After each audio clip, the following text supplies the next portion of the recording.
पवन सुत हनुमान की जय। बोलो भाई सब संतन की जय। दुआ संख्या 14 के बाद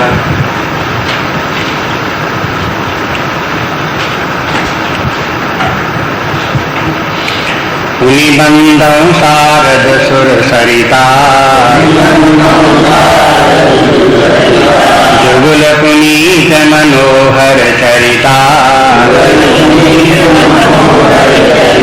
मज्जन पान पाप हरे का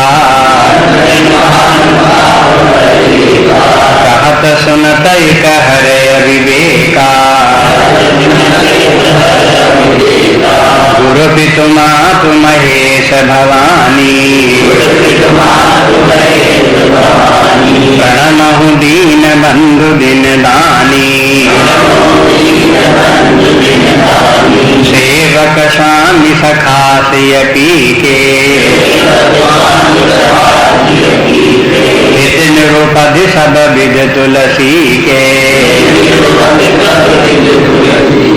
गल दिलो के जग हित हरि गिरजा सावर मंत्र जाल जिन सिरजा। अन मिलया खर रथन जापू प्रगट प्रभाव महेश प्रताप। सोमेश मोहि पर अनुकूला करहि कथा मुद मंगल मूला। सुमिर शिवा शिव पाय पसाऊ वरणहु राम चरित चित चाऊ। धनित मोर शिव कृपा विभाति शशि समाज मिल मनहु सुराती। जे कथई स्नेह समेता कई है सुनी है समुझ सचेता। हुई है राम चरण अनुरागी कलिमल रहित सुमंगल भागी। सपन हूँ साँच हूँ मोहि पर जो हरि गौर पसाओ।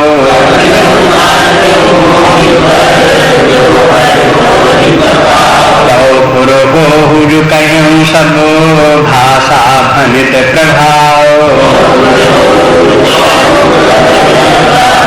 भनित प्रभाव सियावर रामचंद्र की जय। पवन सुत हनुमान की जय। बोलो भाई सब संतन की जय।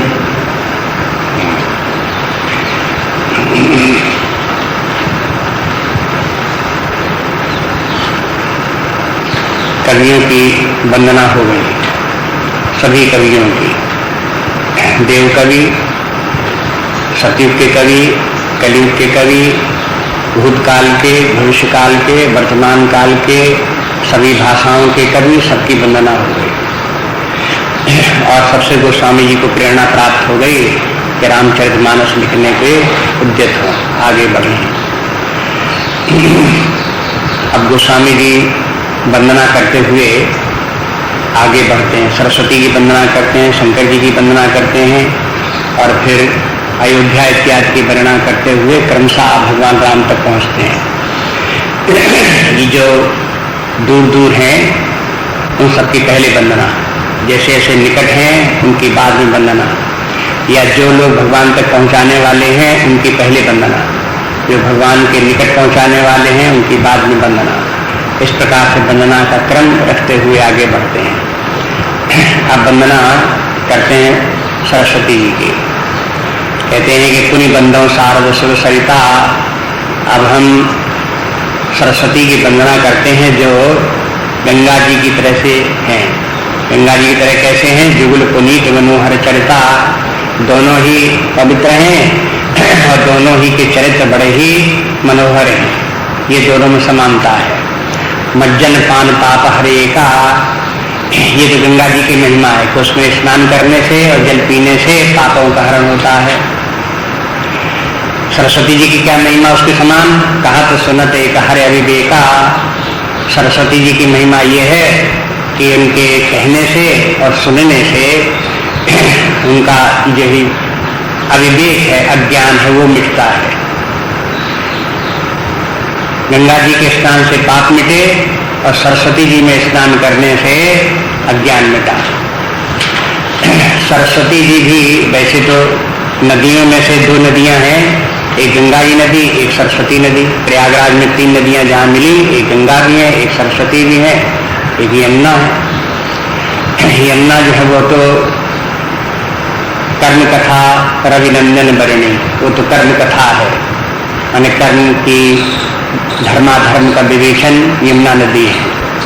और गंगा जी जो है वो भक्ति की धारा है और सरस्वती जो है वो ज्ञान की धारा है। कर्म, भक्ति और ज्ञान, इन तीनों को मिलकर के त्रिवेणी बनी, इसलिए त्रिवेणी बड़ी पवित्र है क्योंकि उसमें तीनों धाराएं विद्यमान है। तो वहां तो प्रयागराज में तो 3 नदियां और ये तीनों नदियां परम पवित्र नदियां।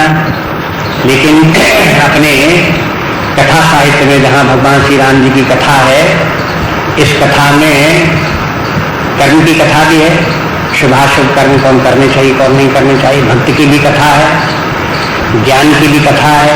तीनों की त्रिवेणी इसमें रामचरितमानस में है और यही तीनों की त्रिवेणी मिलकर के आगे भगवान की कथा होकर के आगे बढ़ती है। इसका वर्णन आगे आएगा जहाँ मानस का प्रकरण आएगा कि मानस किस प्रकार से रामचरितमानस का नाम क्यों रखा गया, वहाँ पर इसका विस्तार सब देखने को मिलेगा। यहाँ भी उसे स्मरण रखना चाहिए कि सरस्वती जी जो है वो ज्ञान की प्रतीक है और गंगा जी जो है वो भक्ति की प्रतीक है। अब दोनों की अपनी अपनी महिमा है। अध्यात्म के क्षेत्र में 2 ही साधनाएं मुख्य हैं, एक वो साधना जिससे कि पाप मिटे और एक वो साधना जिससे अज्ञान मिटे। अगर पाप मिट जाए और अज्ञान मिट जाए तो व्यक्ति परमात्मा को प्राप्त कर ले। परमात्मा में बाधा प्राप्त करने की 2 ही बाधाएं हैं। जब तक पाप पुण्य है तब तक तो परमात्मा में रुचि भी नहीं होती, परमात्मा को प्राप्त करने की तो कथा बात है। इसलिए पाप मिटे तो फिर ज्ञान और भक्ति में रुचि आवे, उसकी साधना जब व्यक्ति करे तो फिर ज्ञान प्राप्त होने से अज्ञान मिटे तो परमात्मा की प्राप्ति हो। और ज्ञान और भक्ति समतुल्य है, एक दूसरे की पूरक है। ज्ञान से भक्ति और भक्ति से ज्ञान बलवती होती है। कोई कहे कि हमें भगवान की भक्ति पता नहीं क्यों नहीं है, भक्ति कैसे बढ़े, तो उसका उत्तर यही है कि भगवान का आपको ज्ञान नहीं है इसलिए भक्ति नहीं है। भगवान का ज्ञान होता तो भक्ति जरूर आ जाती। कोई कहे कि हमें परमात्मा का ठीक ठीक ज्ञान नहीं है, बात क्या है? तो परमात्मा का ज्ञान इसलिए आपको नहीं है क्योंकि परमात्मा में आपकी भक्ति नहीं है। अगर भक्ति होती उस ज्ञान को प्राप्त करने की 1000 कोशिश करते और ज्ञान प्राप्त हो जाता है। जब भक्ति नहीं, प्रेम ही नहीं, तो ज्ञान कहाँ से आ जाए? और दूसरी बात ये भी है कि परमात्मा का ज्ञान भी नहीं है तो परमात्मा का भरोसा कहाँ से आ जाए, उस पर आश्रित कैसे हो जाए? ये दोनों बातें बराबर चलती रहती हैं। इसलिए यहाँ गंगा जी जो पापनाशिनी गंगा जी हैं वो भक्ति स्वरूपा और सरस्वती जी ज्ञान स्वरूपा ये जो है अज्ञान नाशिनी है। दोनों की समानता इस प्रकार से है। गंगा जी में स्नान करते हैं, डुबकी लगाते हैं और उसका जल पीते हैं। इसी प्रकार से रामचरितमानस भक्ति की जो कथा है, भक्ति की साधना है, उसमें व्यक्ति डुबकी लगा दे भक्ति में और उसके जैसे गंगा जी के जल का पान करते हैं उसी प्रकार से ये भक्ति से प्राप्त होने वाला जो रसामृत है उसका पान करें। एक भक्ति रसामृत है जब भक्ति प्राप्त होती है तो उसका रस प्राप्त होता है, अमृत के समान मधुर, उसका पान करे तो व्यक्ति के सारे पाप दूर हो जाते हैं। सरस्वती जी जो है वो ज्ञान, और ज्ञान जो है विचारात्मक है। ज्ञान की वृद्धि विचार से होती है, ज्ञान का साधन भी विचार है। जो व्यक्ति विचार करेगा उसे ज्ञान प्राप्त होगा, विचार ही नहीं करेगा तो बिना विचार किए अपने आप से ज्ञान नहीं आ जाता। विचारहीन व्यक्तियों को, माने जैसे परमात्मा का विचार नहीं करेंगे तो परमात्मा का ज्ञान नहीं आएगा। संसार में कहीं किसी और वस्तु का जिसका भी ज्ञान प्राप्त करना उसका विचार करना पड़ेगा। तो जब विचार नहीं करेंगे तो उसका ज्ञान भी नहीं होगा। तो ये कहते हैं कि सरस्वती जी की किस प्रकार के हैं, ये है कि ये विचार करने पाती है। विचार के दो रूप हैं या दो प्रक्रियाएं हैं, एक श्रवण के द्वारा विचार और एक कथन के द्वारा विचार। जब श्रवण करते हैं तब विचार आता है, ये सभी लोग जानते हैं। अगर हम सुने नहीं, सत्य का वेदांत का श्रवण न करें तो उसका विचार कहां से आ जाएगा, अपने आप विचार थोड़े उतरने लगे। यदि हम परमात्मा का ज्ञान चाहते हैं, वेदांत का ज्ञान चाहते हैं तो उसी का हमें श्रवण भी करना होगा। इसलिए श्रवण मनन निधिध्यासन एक ही प्रक्रिया चलती है, इससे ज्ञान प्राप्त होती है। श्रवण करे उसके बाद मनन करे, मनन में विचार है तो पहले सुनेगा व्यक्ति, फिर उसके बाद श्रवण के बाद में विचार करेगा तो मनन होगा, और फिर उसी बात को चित्त में धारण कर लिया तो निधिध्यासन हो गया, दृढ़ता के साथ उसी बात को स्वीकार कर लिया। तो ये तीन प्रक्रियाएं तो ये ज्ञान की दर हो गई। और दूसरी ये कि ज्ञान के कथन से भी ज्ञान की वृद्धि होती है, ये कम लोग जानते हैं। ये शास्त्र ही बताते हैं तब पता लगता है। वैसे तो सीधी बात ये समझ में आ जाती है कि जब हम सुनेंगे तो विचार करेंगे, ज्ञान बढ़ेगा, बिल्कुल बात ठीक है। लेकिन ये भी है कि जो कुछ सुना, जो कुछ समझा, उसको आप किसी दूसरे को बता के देखो। जब आप बताएंगे तो आपका ज्ञान और बढ़ेगा। सो कैसे बढ़ेगा? जिस समय व्यक्ति इस ज्ञान को दूसरे को बता रहा होता है उस समय परमात्मा की कृपा से हृदय में उस ज्ञान की उद्भावना होती है। व्यक्ति के सबके हृदय में ज्ञान छिपा हुआ है, कहीं बाहर से कोई ज्ञान नहीं आता, लेकिन वो ज्ञान प्रकट होता है। कब प्रकट होता है? जब व्यक्ति उस ज्ञान का वितरण करता है। इसके लिए एक दोहा उसे याद रखना चाहिए, क्या कि सरस्वती के भंडार की बड़ी अपूर्व बात, ज्यों खर्चे त्यों त्यों बढ़े और बिन खर्चे घट जाए। अब देखो ये किस बात की सूचना देता है कि मैंने अपना ज्ञान दूसरों को बताने से भी ज्ञान बढ़ता है। लौकिक संपत्ति की बात तो दूसरी, लौकिक संपत्ति तो जितनी भी आप अगर माना करोड़ों रुपए उसमें से 1 रुपया भी दे देंगे तो आपके बैलेंस शीट में -1 रुपया तो हो जाएगा, कोई बढ़ तो जाएगा नहीं। लेकिन इसमें जो है ये है सरस्वती के भंडार जो ये ज्ञान का भंडार ऐसा है कि इसमें खर्च करने से घटता नहीं, बढ़ता है। इसलिए जो लोग इस ज्ञान का वितरण करते रहते हैं, बांटते रहते हैं, बोलते रहते हैं, बताते रहते हैं, उनका ज्ञान बढ़ता रहता है। तो वैसे सिद्धांत इस प्रकार का बना, वो स्वामी जी दोनों बातें बोलते रहते हैं और दोनों आवश्यक हैं ज्ञान के लिए। एक तो सुनो भी और दूसरा दूसरों को सुनाओ भी। तो कहना सुनना साथ साथ बोलते रहते हैं। यहाँ भी बोल रहे हैं और आगे भी 10-5 पंक्तियों के बाद जैसे आगे देखते हैं 4-6 पंक्तियों के बाद में तो यही फिर कहते हैं, कहा तो सुनत, कहने से भी और सुनने से भी अज्ञान नष्ट होता है, ज्ञान की वृद्धि होती है। तो इसलिए जो वो गोस्वामी जी कथा क्यों लिख रहे हैं? वैसे तो लोक कल्याण के लिए है, अन्य लोग सुनेंगे तो उनका भी ज्ञान वृद्धि होगी, भक्ति प्राप्त होगी, लोक कल्याण होगा। लेकिन सबसे बड़ी बात ये कि तुलसीदास जी की ये प्रमुख साधना है। सब लोगों की जितने संत पुरुष महात्मा हो गए हैं उनकी अपनी अपनी साधना विधि रही है। साधना एक ही है लेकिन उस साधना का तरीका जो है उन्होंने अपना अपना अपना लिया है। इन्होंने जो साधना के तुलसीदास ने साधना का तरीका अपनाया वो हो काव्य रचना अपनाया, और भगवान की गुणगाथा अपनाया। भगवान की गुणगाथा काव्य में रचते रहो। सारी जिंदगी तुलसीदास जी यही करते रहे।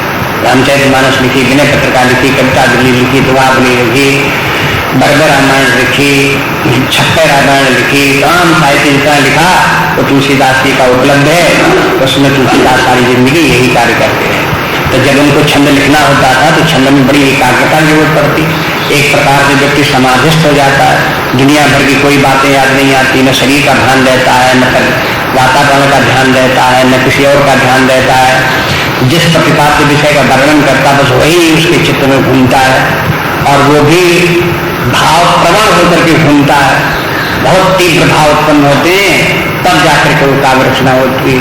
तो ये तो एक साधना के लिए बड़ा सुंदर साधन है। जहाँ इस प्रकार के भाव उत्पन्न होंगे, भगवान का जो बराबर स्मरण करता रहेगा, गुणगाथा गाता रहेगा, उसका हृदय में न पाप रह पाएंगे और न अज्ञान रह पाएगा। वो सब बिल्कुल साफ हो जाएगा अपने आप ही। इसलिए ऐसे करके तुलसीदास जी हैं, सूरदास हैं, मीरा इत्यादि हैं, इन्होंने सब कबीरदास जैसे गैर पढ़े लिखे लोगों ने भी काव्य रचना इसीलिए की जिससे कि ये स्थिति प्राप्त हो। वैसे ही प्राचीन काल में गद्य साहित्य बहुत कम है, लेकिन आजकल लिखा जाता है तो न कविता लिखे तो गद्य में लिखे।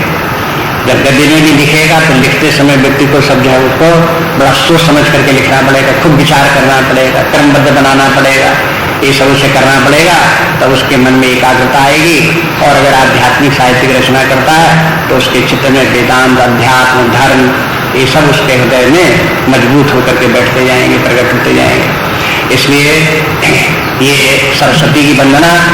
अब ये रामचरितमानस का अध्ययन करते समय बच्चों वाली बात तो दूसरी है। वो तो मान लें सरस्वती का चित्र एक दिखा दो तो उसी के चित्र को देख करके मान लें कि एक सरस्वती नाम की कोई स्त्री कहीं दुनिया में होगी, उसी की हम पूजा कर रहे हैं।